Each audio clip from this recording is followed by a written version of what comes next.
First use flamethrower attack. Great job, Charizard. Dude, what are you doing? Just getting Charizard ready here for Dragon Con. Then get him ready outside. I guarantee you he'll listen to me. How in the world do you guarantee that? Forget this, I'm gone.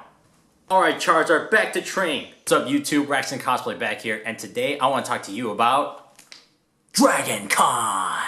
Now, before we go any further, let's just say that Dragon Con is about a lot of other nerd stuff, not just dragons in general, unlike someone else we know.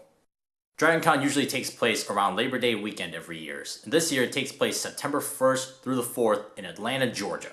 Dragon Con is so unique in so many different ways. One of the ways is that, you know how most conventions take place in just like a single convention center and a single hotel? Not Dragon Con. Dragon Con actually takes place across 5 separate hotels, and 3 of them are connected via Sky Bridge. That's pretty crazy. Now, if you're looking for where the usual dealer's hall and the artist alley, that's actually located at a nearby shopping mall. So if you count that, that's actually 6 separate buildings. Now, another unique thing is that, well, when you register for Dragon Con, they actually send you this little booklet. They send you this every year, and in my experience, most conventions don't usually do this. They send you this little booklet that involves like all the big name guests that are going to be there, all the different events, and all the crazy stuff that's going to be happening here. This year, they have Michael Rooker, Willa Holland, Lena Headey, Nathan Fillion, my personal favorite, and of course, Stan the Man Lee. My favorite aspects of Dragon Con is that it's considered the Super Bowl of cosplay. Now, if you're thinking, hey, what about San Diego Convention? Well, yes, that is considered the convention, not just in the United States, but the entire world. But Dragon Con is where you want to go if you want to show off your bestest, biggest cosplays ever. Seriously, that's one of the biggest places I've ever been to, and personally, my favorite. You're also going to find the most obscure cosplay ever.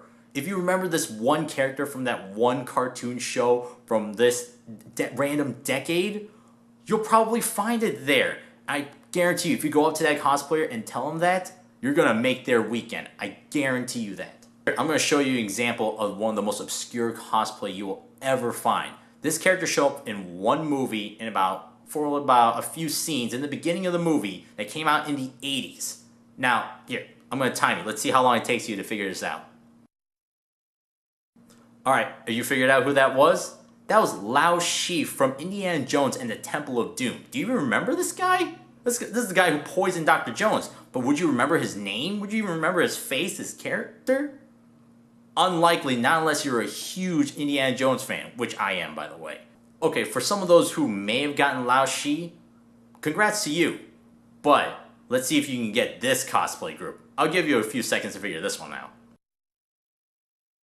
You figured out who that was? It was the Royal Flush Gang from DC Comics. Would you have ever thought that in your life? Now that I highly doubt. If you did, great. But for the most of you, honestly, that's my point. You find some obscure group, you're gonna find it. It is crazy. I didn't even think you could ever find something like that. One last thing I want to talk to you about is that Dragon Con offers something that most other conventions definitely don't do. And that's called the Eternal Membership. If you pay for this Eternal Membership pass, you will get lifetime access to Dragon Con as long as it exists. No joke. I'm not kidding you, not even the slightest. Unlimited access for the rest of the convention. And the way conventions are going these days, it's going to be around for the next however long. Now you're wondering, how much is this price? It costs $2,500. Yeah, I know, that is a lot of money. But if you think about it, it's actually pretty good. If you live somewhere in the Atlanta area, Florida, or anywhere else, somewhere in southern United States, it's totally the place to go. Especially if you plan on going every year, you're going to make up for it, and I'm pretty sure you would love that. All right, well, that's enough out of me. So I really hope you guys are planning to go to Dragon Con this year. I got plenty of friends who go there every single year, and they've been going for like 5+ years straight. And I, for one, love them very much. I hope they have fun this year. See you guys around. Remember to follow me on Facebook, Twitter, and Instagram, and I hope to see you again next time.